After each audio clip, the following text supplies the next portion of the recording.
Hello, everybody, and welcome to the Screens from the Basement podcast with Sam and Casey. I am one of your co-hosts. I am Casey. Joined with me, as always, is my partner in crime, Sam Lenz. Hi, everybody. Hello, Sam. Glad to Hey, be here. we are here talking about the great Nick D. We are joined by cast and crew of this film. We're going to go round robin, introducing everybody and who they play and who they what their role is on the film. First of all, to my left or right, whichever way this StreamYard goes, we are joined by the film's writers, directors, and star Nick D himself, Nate Wilson, Ansel Faraj. Welcome, guys. Welcome to the show. Thank you so much, and thank you for having us. Appreciate it. And right below them, Ned Zimmerman. He is one of the co-stars of this film. George Russing, welcome to the show. Hello, hello. Thank you guys so much for having me.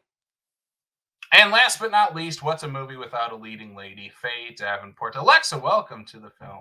Hello. I'm so excited to be here. Thanks for having me. Yeah, thank you guys so much for coming on, talking about the great Nick D. First question that I have is for the creative team behind this, Nate, Ansel.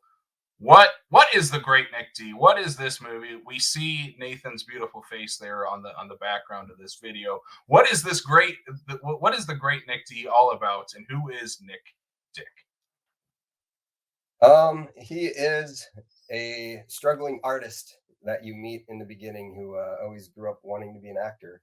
And he moves to Hollywood and meets the lady love of his life, or a girl in Hollywood that's trying to make it as well. And some things go wrong with people's paths or with life, and that's kind of where he is now, I guess. So he's ended up a washed-up porn star in Venice. Yep. So he ends up he goes from one extreme to the next. In Venice Beach, California, that likes to sit on the beach and have some drinks and hang out with his friend Aldo, who never speaks and only crunches corn nuts. And then until one day, young would-be agent Ned Zimmerman encounters him, and everything changes. Yep. And the redemption story. Yes. Him coming back. Yeah, his odyssey. Odyssey to restart his real acting career. We've worked many years on this log line.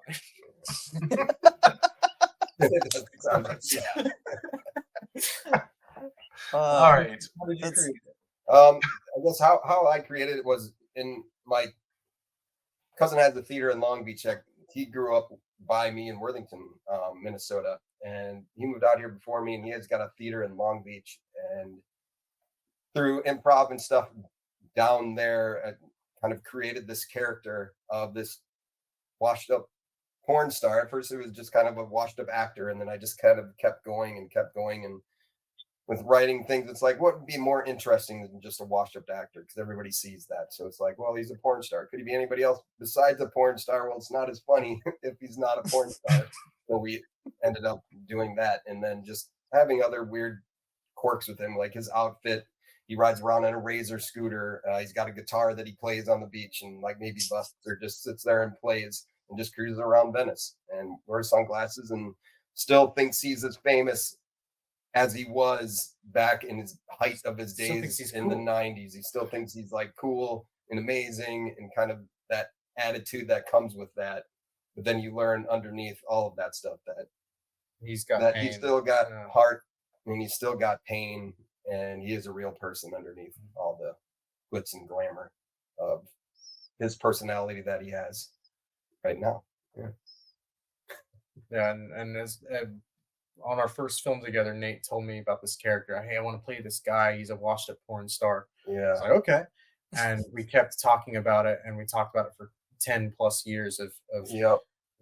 Who is this guy? What is the world that he lives in? And the thing that was the most interesting thing to me was how does someone end up a washed up porn star? Like, what happened to cause that? And we dove into that, and the always answer is and we've always kind of heartbreak. Yeah, we've always had a lot of the characters that were there that we knew the dad wanted, like an agent kid to come and help him restart his career. You had to have the girl that was there that like broke his heart, and the dad that was there to kind of like support him through it instead of having a negative dad. We wanted to have a positive dad that always kind of supported his son no matter what as well. So those characters were always kind of there, and then We were gonna do a been playing short with it. We were film. gonna do a short film, maybe a web series. We made like a trailer with them once, but they We did a didn't bunch do of that great. TikToks. And then we did some TikToks, and then during COVID in around 2020, 2019, 2020, it was after that, we were like, let's just finally, we have time. Let's finally just write the script. Let's like just get it out there, see what we could do. And then Really we wrote dive the into script, it, and then yeah. we sent it to some festivals, and we got into a couple like script writing festivals that kind of gave us some confidence to be like, maybe this is actually pretty good if these people are liking it, and we're getting accepted to a couple festivals. So gave us a little more belief in ourselves to like go out and finally do it, and to find the right people to get in and do it. And yeah, we found a great cinematographer, Robert Murphy, who really helped us out a lot to first go off and shoot this with the budget that we had, and to do all the things that he had to do, Yeah.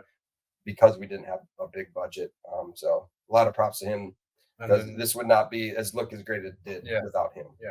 and we were very lucky to get a very big ensemble cast. Yeah. But everybody, they're all just, they are the characters that we needed. They were perfect. We were lucky. And we're lucky too with a lot of the locations as well now. Like, and another reason we couldn't have done this a while ago too was because there wasn't as many locations that you can find now. There's more resources now for independent filmmakers. There's a website called Gigster that you can go out and find these locations, and that was a big question a lot of people had when they read the script. Was like, you're taking this guy all over LA and in these different areas. How are you going to afford that? Like, how are you going to be able to go to those locations and make them look great? So we got lucky with a lot of those locations as well that we found them and to bring them to life. We always wanted to our initial talk was like it was going to be the 70s. Yeah. He was a washed up, or he was a porn star of the 70s, and now it was the 90s. Yeah. But because independent film, it's pulling a period piece off it, even if it's the 90s, that's now a period piece. That's quite a leap for very small. And then instead films, of Brad Pitt, we were gonna have she ran off with Robert Redford. Yeah.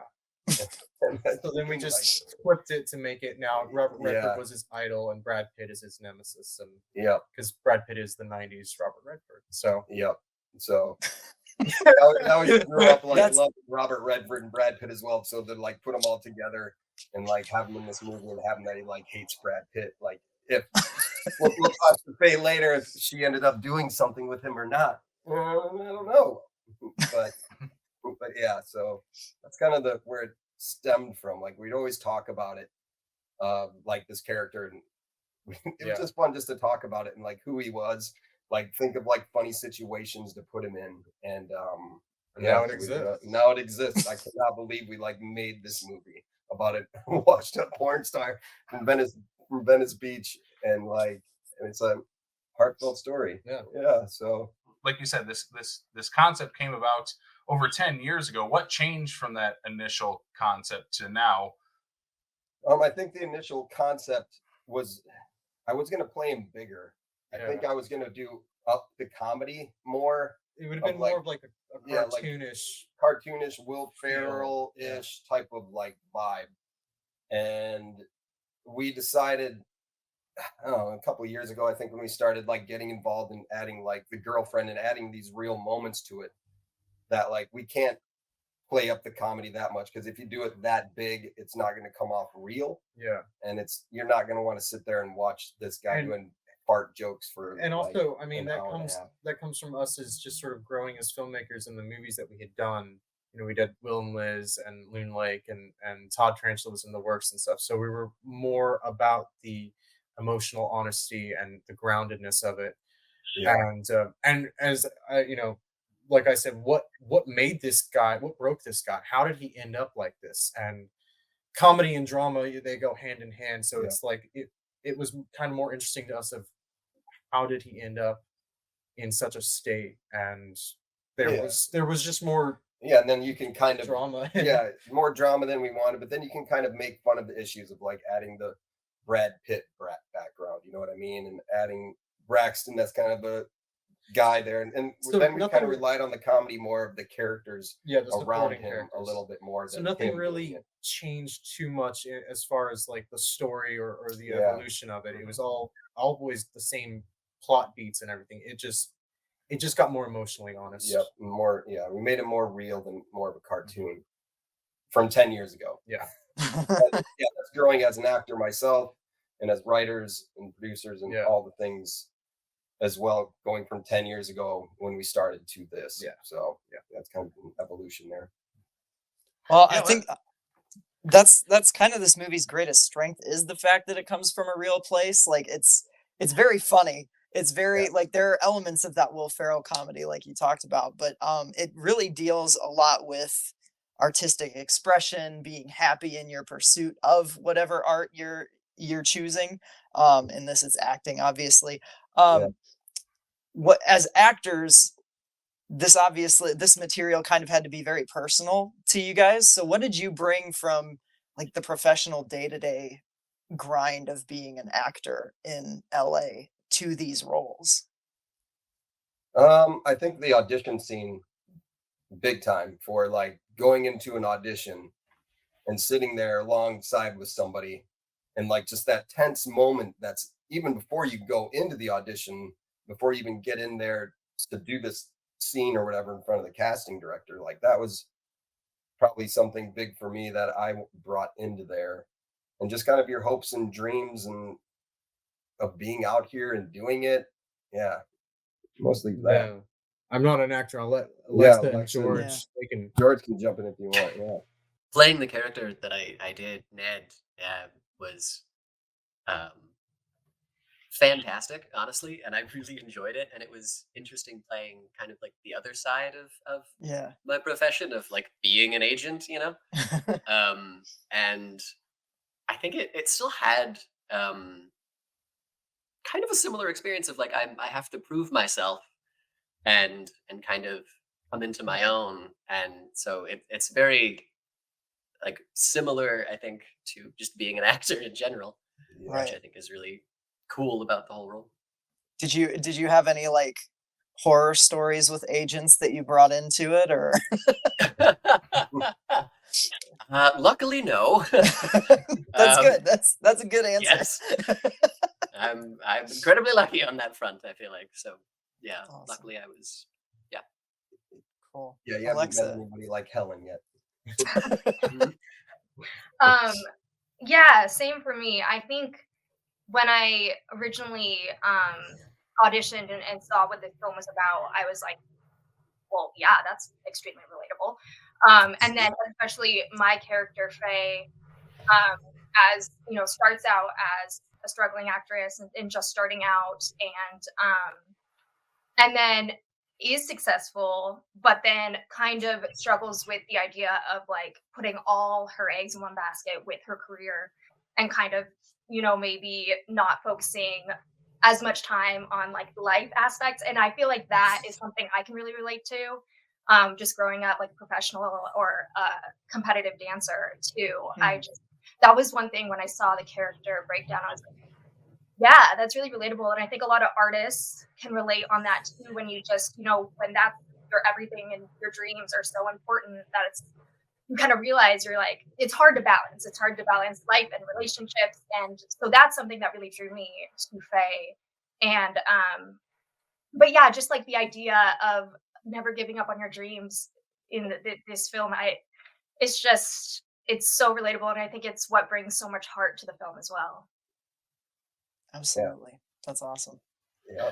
Yeah, one thing that I think's super cool about the film is that you guys aren't afraid to take real world Hollywood. You know, Brad Pitt, Interview with a Vampire. That's brought up so many times in this movie. It's really kind of like that movie's kind of the catalyst for everything that happens to the Yeah. characters in this. Kind of. Yeah. What did you know, Alexa, George, Nate, what did you guys take from, you know, real life Hollywood and bring into this in terms of, hey, we are going to bring up Brad Pitt, we're going to have Faye as this biggest movie star in the world, Academy Award winner. What did you guys take from the real world and apply it to kind of a human level for these characters? Alexa, I'll start with you on this. Yeah. Well, I think having like finding the inspiration for Faye, I think Ansel, you mentioned like Meryl Streep, especially like towards the end of the film when we see that, you know, she ages and we see her older as the accomplished actress, Oscar nominated. And I think, yeah, I definitely took inspiration from like Meryl and yeah, honestly, like I feel like at the Faye at the beginning of the film, I honestly took a lot of inspiration from like myself, like how it is like being a struggling actress and like really trying to get your foot in the door. And I think just like the raw, like the fire, like in her at the beginning, like that's something that I pulled from myself and how I feel about my dreams. Just that like fire that you just want it so bad and you'll do anything for it. And like I said, I think it's so relatable for so many artists. Something I want to jump in. I remember I told Alexa when we had our first meeting was there's a quote Joel Schumacher said about Julia Roberts when she got super famous in the Steel Magnolias and all that, and she said, "I didn't. I wanted to be famous, but I didn't want to be this famous Mm. because it was just like all this attention." And I remember saying to Alexa about like Faye is now established, but like navigating that whole world and that idea of fame and admiration is like something that she has to struggle with. So there's no room for Nick. Yeah. Just the perspective of Ned, I think, is unique to the characters. Of like he's not an actor, but I really related to Ned on a number of levels, and I think there's just something relatable about the. I mean, he meets his hero. No spoilers, but yeah. And I think like a lot of us would want to help or at least continue to like be in contact with their hero, Yeah. and really be there, and just his awkwardness is very relatable to me. I just Same. want to say, like, yeah, so like George did almost an amazing, fantastic job as playing Ned. Because when we were writing this, we're like, okay, this is such a tricky You got to thing. Like he's got the young guy that's obsessed with the porn a star. porn star. I mean, it could so easily go fast. wrong. It could get really creepy really quick. The So, meeting scene on the beach is incredible, by the way. just like pulling on all the one-liners and like all of this stuff. It's like, yeah. So George did an amazing job in his audition. He did an amazing job with this character. So like, amazing credit to him not coming off as a creep to this porn star in the dick. No, it was great. It does. It seems so innocent when you guys Yeah. meet on the beach and he's Yeah. just waxing poetic about how nuanced your performance was in this smut film. Yep. Yeah.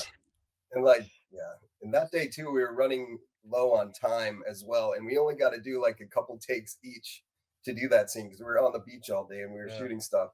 And Ned, George, you were on top of it. You were on top of your game that day and on top of the whole film. So thank you. And something also like with Ned's character, I mean, we've been writing this for a decade plus. Like it's been a while talking about it. Rewriting and talking the story. But these characters have been there, and like Ned, I always when we first started, I always sort of identified with Ned because I was a bit younger, closer to Ned's age at the time, and first working with the Dark Shadows cast was a kind of a parallel I felt. Because it's like here's these established actors. I mean, they're not porn actors, but they are these actors that have done all this stuff in the past. And then here I was, this kid, asking them, "Hey, come be in my film. I'm nobody, but come be in my film." And they agreed to it. And so with Ned finding this guy that he looks up to, and trying to, create a life for himself, and with like his writing the dialogue and stuff was kind of like a. Yeah, Ansel and kind what would we say to Catherine? So. Kind of thing. But that was obviously many years ago. So now I'm closer to Nick Dick's age at this point. Yes. One thing we kind of touched on there is the relatability of all the characters, because we mentioned before that Nick D at first could have been this cartoonish, over the top Will Ferrell type character, but Yeah. that I honestly, that could go to anyone in this movie because of how Hollywood is, especially. But there's so much character, and feels like all of them are so well realized. I guess the question is, what what did you guys bring that, hey, maybe this wasn't in the script, and this is going to be specifically for George and Alexa. What wasn't in the script that you guys brought into your characters from your own real life, that, hey, this is going to add some relatability to this kind of character that could be at an 11, but I'm going to bring them back to reality. I'll start. I think when I got the audition scene, I think it's easy to judge Nick. Um, so I really tried to not do that, and I feel like that's the easier choice to make. But when I read the script, I was like, there's so much pain in him and heart, and I just felt like it would be really interesting if Faye didn't judge him when she was younger, and although when she is older, when we see her at the end. Um, so I chose to kind of just really have it with a more like open mind, go about that scene with more open mind. The Faye is just more loving, and I tried to really find, I guess, like the heart in Faye and bring like the love and the empathy. I think that when I was developing her, I feel like she has so much empathy. And I think that comes from, the empathy towards Nick, but I think it's just like in her life, she sees everything with so much empathy. So I really tried to bring that, and I guess that's something I try to have empathy in my life. So I guess I tried to bring that from my life, but yeah, I feel like that's what made her um not that made her more relatable. Yeah. And And yeah, also in your audition as well, I remember when we watched it, there was two different, like, there was, you could see the young version of Faye and you could see the older version. And like she said, like, she wasn't judgy towards him, because that's another tricky thing with Faye, is like, you come to the end and from his past and what he's done, you can't have her like being like, what are you doing here? Like, get out of here. You know what I mean? So to have that empathy like she did from the beginning and have that there really helped the character, really moved along the story. So yeah. Yeah. I think the scene that strikes me the most with that, with what you're talking about, is the flashback to the party where they're both kind of like midway through their careers. Yeah. I love that. It's such a quiet moment. And the way you guys play it is so great because like Faye, it feels like Faye doesn't lose interest until Nick is walking away, and then oh, he's done, I'm done. And I don't know, that's such a beautiful moment. That That was the that just day like 5 of our shoot. Yeah. It was like was it? Oh God, It was really early. Yeah. that honestly, that low key might be one of my favorite scenes in the whole movie. I Something love that also, one. something also I want to say, what you guys just said of bringing the characters to reality and not going to a level 11 with the extreme nature. So much of that is casting the right people, and I mean we got lucky with Alexa, with George, with everybody that Catherine you know Owen, yeah. that came on board to be part of the film. It's about finding the right person to play the part, and that you can trust to bring that part to life. Yeah.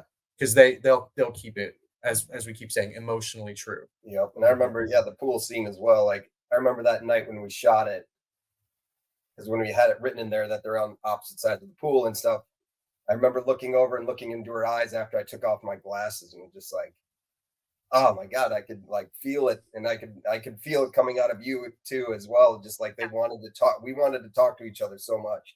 but it was that barrier too, like the Yeah, physical that barrier. barrier, and we both kind of wanted to go talk to each other, but yeah, I mean, we couldn't. But yeah, it was great. Could definitely feel it that night between us. There was a good connection. For sure. Both sides of the pool. It comes through in the movie for sure. Yeah. Mhm. George, what about you? I'm going to kind of change up my own question that I had for you, because you kind of answered bringing your own real life to it. What did you bring to the mother son relationship? Because your character Ned works directly with his mom. She's his boss. What did you kind of try to pull from maybe real life experience or Where did you pull some relationship experience from for that? Partially from life but additionally, one of the things that I don't know who came up with this. I don't know when we're talking about this, but throughout the film, uh, mine and Catherine's outfits are similar. They almost match because during a lot of the discussions that we were having of like, well, what is their relationship? How close is their relationship? One of the things that we brought up is that she might pick out his wardrobe. And so they had To match this her thing. wardrobe. And I feel like that really sets the stage for their entire relationship of she's dressing him. She is, he's almost like her sort of doll almost. And she's like, oh, look at my perfect boy. And then he's like, look, mom, I want to do this. And she's like, no. Yeah. Away from this She's guy. afraid to What are let you him doing? grow up. She's Yeah, afraid to she let doesn't him want grow him to up. grow up. Yeah. Exactly. Right. Yeah. So yeah, and I think there's a bit at the end for costume wise that sort of tells like he is coming into his own, and it is shown visually with my certain costume. Like not spoiling it, but Yeah. it's, Yeah. He grows up throughout Yeah. the Becomes movie. his Yeah. own man. Yeah. yeah. That's awesome. And that's another, I was literally going to bring up the costuming and the costume design because it's such a big part of this movie. I mean, just from the poster image alone, to just the evolution of characters, the way they dress, like Faye dresses very differently at the start of this movie to the end, and it's not Yeah. just the period clothing, it's just how she is dressing. What kind of what did wardrobe play into your character arcs as far as what you were wearing, how that helped you get into character and kind of peg where they were at their particular journey? Alexa, I know, can talk a lot Yeah, about this. yeah. Oh, Mine- yes. Let I'll Alexa talk because yep, go he'll into go it. for hours with this. Yeah, but I remember Alexa talking. We talked quite a bit about this. Yeah. Yeah. Wow. For sure. I think costuming had such a huge part, especially because I played Faye as such a broad age, and I grew with her. So at the beginning, it is the 90s, so we tried to pull in. Actually, some of it's authentic. Some of it was Yeah. my mom's. I kind of shopped Nice. it a little bit. So that's very fun. But yeah, I think the costuming for Faye at the beginning is very is brighter and full of hope and more youthful, obviously. And then at the end, we really tried to use the costuming to show that she aged with more subdued colors and like I think I had a cardigan on, and then obviously like the makeup. Yeah. Yeah, I literally watched a YouTube video on Yeah, what so, to do. so we were trying to get makeup artists to come, and we just could not find a makeup artist. Yeah. And Alexa So did you- an amazing job. So she did her own You makeup. did your own makeup? That's Yeah. insane. Yeah. Congratulations. That's That's awesome. It's awesome. Honestly, it means so much because I am like really into makeup too. So I was like, oh my god, yeah, absolutely. And I watched a YouTube video and I was like, wait, this is so fun. So I tried to follow it, and then Ansel put some like gray in my hair, and Yep. I think like the glasses. I had glasses, but yeah, I think that was like the most fun part about this character is that I did get to play with the Mhm. different ages. Like that's very, I think, unique and rare for an actor to have like that much range Yeah. in a character's life. And even when you came back, Absolutely. I'll say the breakup scene when she came back and she was living in Los Angeles, came back to get her stuff. Yep. And you can tell them about like kind of your thought process through that as well. Yes, that's right. Yeah, I think we tried to show that she is a little bit more Hollywood and kind of got taken under a little bit, like a little bit more. I think I had like the jean jacket and the combat boots versus at the beginning it was more naive. Yeah. Tried then to I show with the costumes. She Yeah. went Melrose. Yeah, when and she I think filmed you the put film. on like a little bit more makeup and kind of a little more lipstick and stuff to show that like Yeah, and I love that. Like for me, like that's like my favorite. I love working from the outside in as an actor. And I think that's for my like dance background. Like costumes are like instantly you put a different costume on, and it helps me so much feel, just instantly feel like I'm in those person's shoes. those person's literally in different shoes. Yeah. So that really helps for me. Yeah. That's awesome. Yeah, speaking of like growth in characters, not only in this movie, you can see the growth of all the characters in it. I want to talk a little bit about behind the scenes growth, specifically Nathan and Ansel. Watching your guys' films, from Will and Liz to Todd Tarantula to Loon Lake. There's two things I specifically pointed out to myself while watching this is how much you guys love stories. And you love Hollywood and making and you love making Hollywood its own character in these. Yeah. LA, yeah. Well, LA, talk us through like going to like, hey, we need to make Nick D not only this kind of this really fun character comedy, but it also needs to be a love story underneath all of that. And then adding LA as LA is its own character in this as well. Yeah. yeah. I mean, so much of it as we started, what broke this, what made him into this washed up guy was heartbreak. And heartbreak is something that universally we all know what that feels like. We all can connect to that, and we can empathize with that, and as an audience. So that's the best kind of movies are usually love stories and unrequited love stories, because there's so much that you can Everybody chew can into and relate to yeah. and deal with. And so then with it being an LA story, it is, I don't see it as much of an LA film as say like Todd Tarantula, where Los Angeles is very much a character. It's almost the principal character in that film. It's obviously it's a Hollywood story, so you have to embrace the LA scene and the LA and we really like to add, like, we've made a lot of movies in Venice, and we love Venice, definitely, because I lived there for a long time as well, so I got to hang out there for a long time, and we really like to use Venice as like a background, just because it's such a cool, it's so character. beautiful. It's its own character. There's so many weird people there. No place so in much LA going on. looks or feels like Venice. Yeah. And so to just have that as its own little character is always like really nice to have. And, like, you can feel it. You can feel where he's living, and you can feel. And if you're washed up and you've got nothing else going on, why the hell would you not want to be at the beach? So it's like, that's and that was something that that came from Nate. We're like day one of us talking about it, and he showed me this little video that he shot on his old cell phone of him strutting around the boardwalk, and I'm like, well, that says so much of this character. It's part of that character's DNA of where he's ended up. Cruising around with the Razor scooter and a guitar case with this leopard outfit. So it's not something that we always like consciously think, okay, well, what's our next love story in Venice going to be? But it's just kind of, I think that was just kind of grounds it.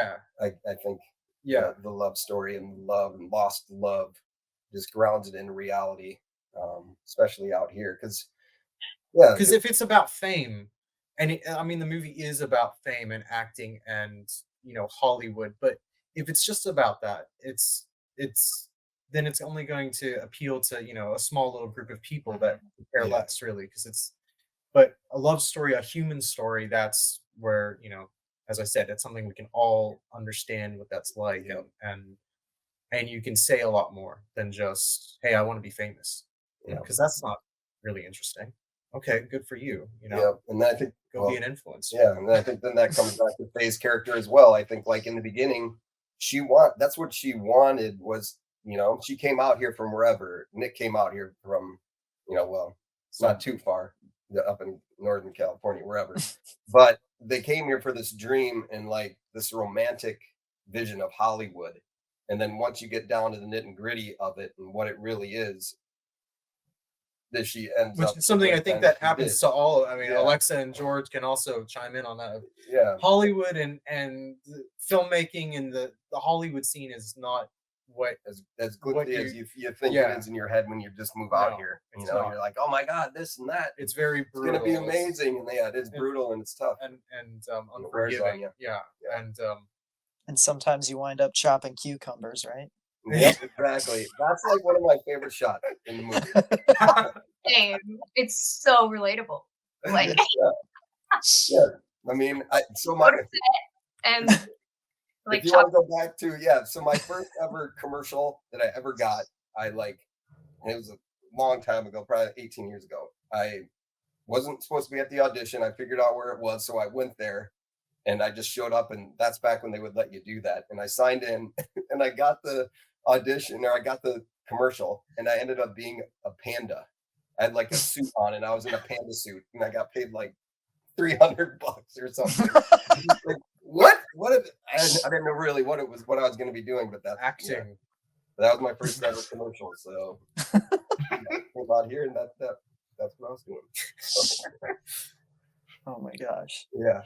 So speaking of the scene where Nick D starts cutting cucumbers for all of 10 seconds, and that's his whole shooting schedule for the day, we get a director's cameo there, and that's going to tie into my next question here. What advice would each of you, Nate, Ansel, George, Alexa, give to your characters if you met them in real life? What's that one piece of advice you would give them of, hey, this is what you guys should do, this is what you guys need to do, this is what I have done that you guys shouldn't do? What's that one piece of advice you guys would give your characters? I'll speak first Yeah. because I was a cameo. I'm the cinematographer. You're a camera guy. Yeah. I was wearing this shirt and You were. nice shirt. I would just say get the paycheck and get the hell out of there as quickly as you can. So that camera guy, that camera guy, that's not a great set to be on. Yeah, right. Drinking money. for that guy. dealing with Sam Johnson, the director, who's, Oh yeah, right. you know, big stick. But that's my advice to my poor camera guy. Great cameo. Paycheck and run. Great. Let the professionals speak now. Go ahead, Ned. I mean, I think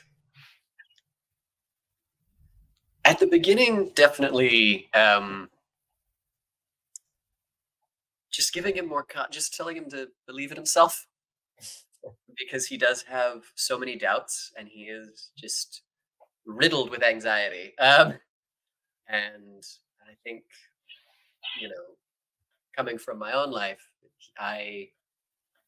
again, just with how relatable he was to me, just believing in himself more, and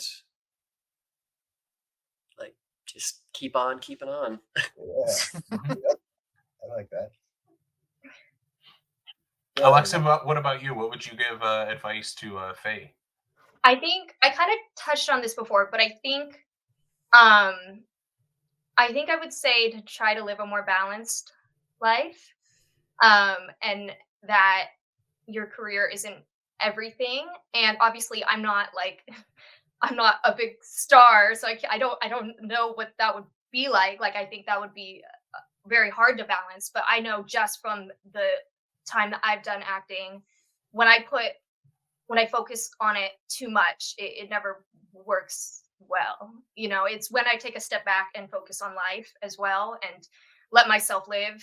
I think everything works out a little bit better. So I think just allowing yourself to live and focusing on relationships too, and just having a more balanced life, even though that's hard because a business like acting takes so much of your life. But yeah, I think that's what I would say, probably, to Faye. I would say it's gonna be okay, Nick. It's gonna be okay, buddy. You don't need to go off into this other world so quickly. Maybe give it a year or something. I know your heart's broken. Go out, find somebody else for a little bit. Try to get over.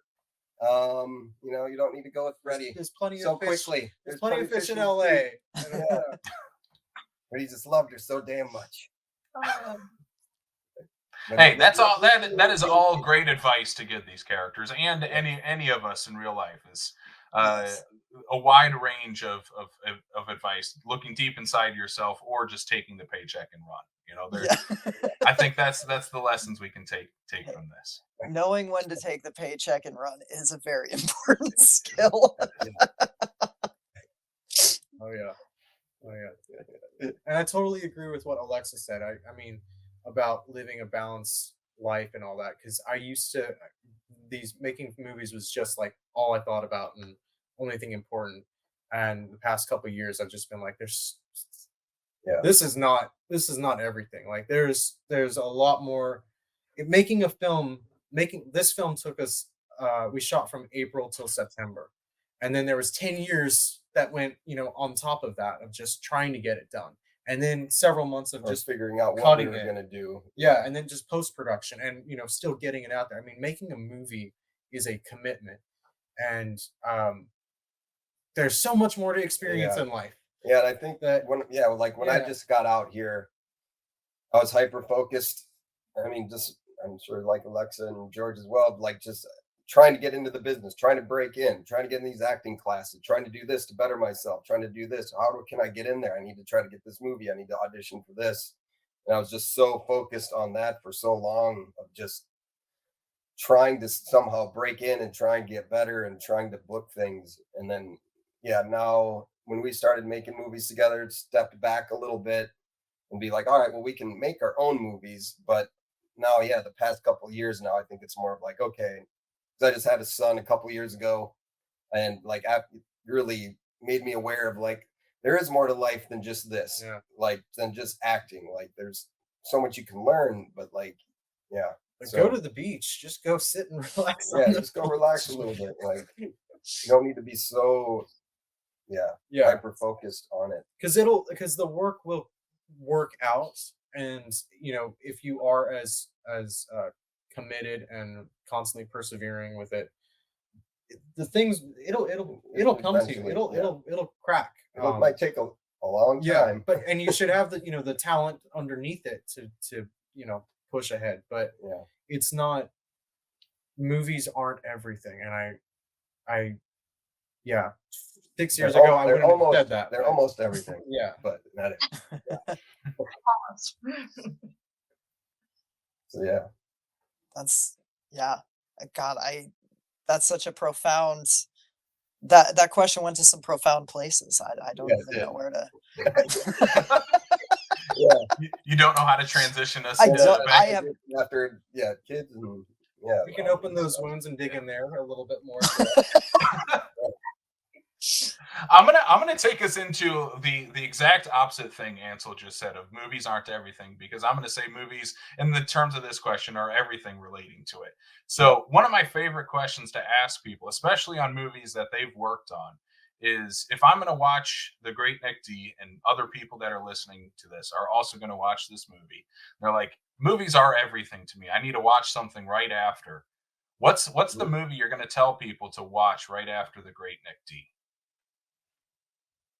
Will and Liz.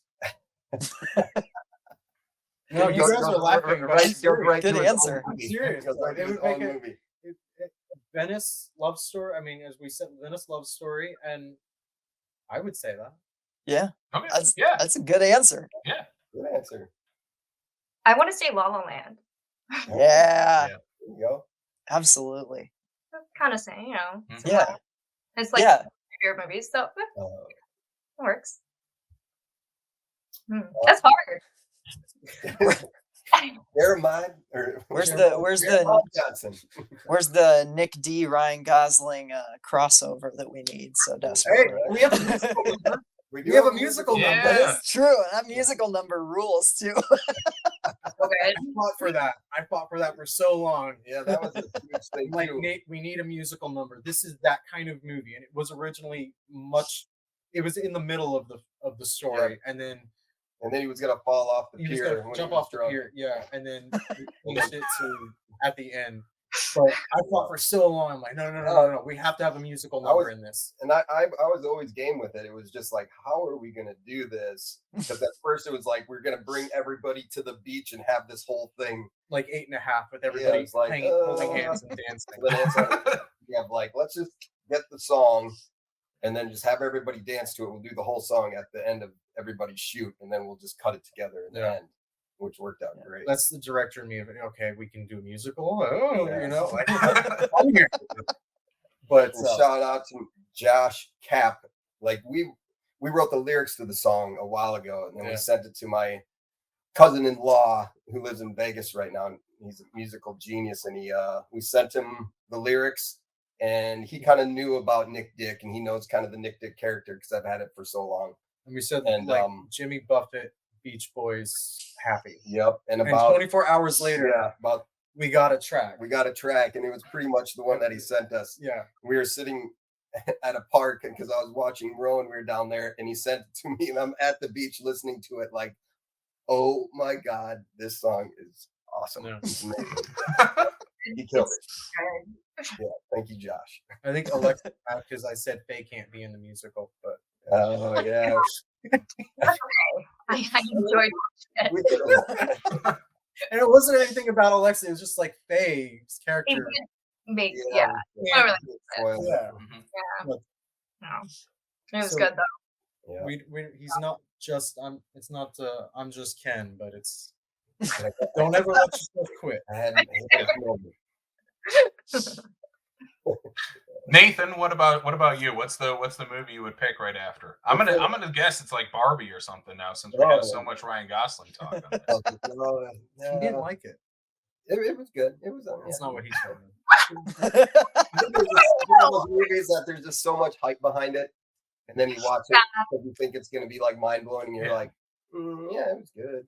Yeah. I get that. I I get think I that. saw it 5 times. It's like my favorite movie. I was about to say, I Good. If it's bought not, into the hype. I loved it, Yeah. but yeah, I feel like the hype was justified, honestly. right. thank you. Right by where we, Yeah, I right mean, by where we shot we some shot, of this. yeah. Yeah, Yeah. it's That's awesome. Venice and Yep. yeah, the whole thing. I was stoked. Yeah, I would. But the movie I would pick, I would say, like I said, Jeremiah Johnson. Little Robert Redford movie. Yeah. Out there. Yeah. George, what about you? What movie would you pick to watch right after this? Well, after some careful consideration, weirdly, this is very out of pocket, but Young Frankenstein. Yes. I feel like that, Yeah. and partially because watching Nathan, how in character he was for Nick, like he would just do these things, and it kind of reminded me of like little mannerisms that like Gene Wilder might do. Like watching bloopers of Young Frankenstein is incredible. But yeah, that's it. Young Frankenstein. That's Yeah. great. Awesome. That's such a great pick. Yeah. Yeah. So many great answers, so many great movies to watch after another great movie, The Great Nick D. Guys, I'm gonna wrap things up here. Let the people know where they can watch the movie, Nathan and Ansel, where they can watch the movie, and then I'm gonna ask our fellow actors on here, George and Alexa, what do you guys have coming up next, and what are you guys excited to be doing after The Great Nick D? Where you can watch the film, we are releasing exclusively on physical media, on Blu-ray DVD, and there will be a streaming release, but not immediate. Yep.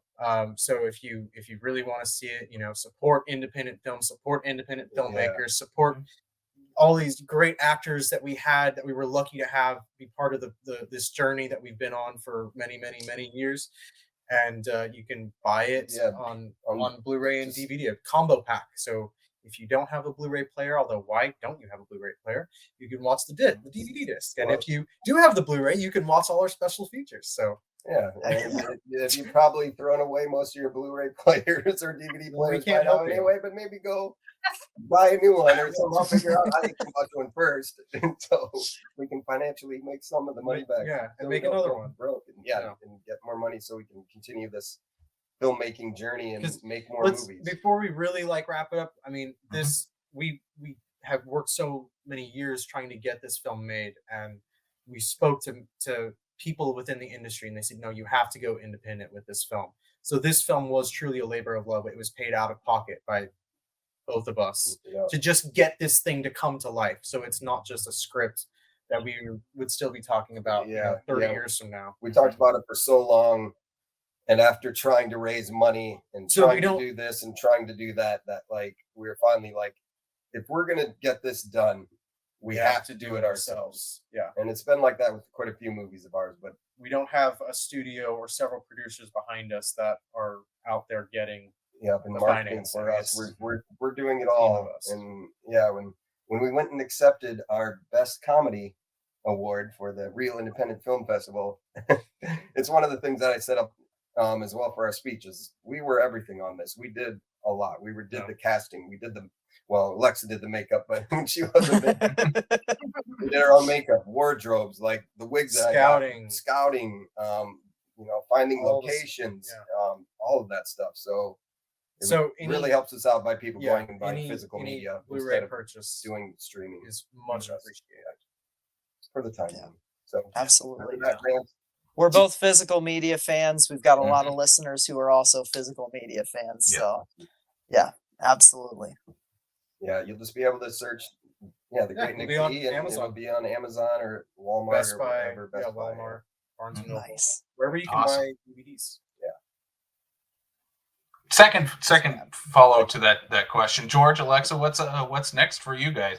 I've heard that people don't like hearing that question. Is that true? I'm gonna full disclosure. I've heard people don't like hearing that question. We work with a local filmmaker here, and he's like, I don't like that question. I'm like, what's next? I spent so much time on this question, but here I am. I'm going to ask it. I'm going to ask one. Is it an okay question to ask? Do people not like that question? And then what's next? What's next for you guys? I don't mind that question. I can see how that can be maybe like stress inducing, because it's like you just spent so much time on this one thing and now you're like, oh, gotta do more. But that's the job, right? Yeah.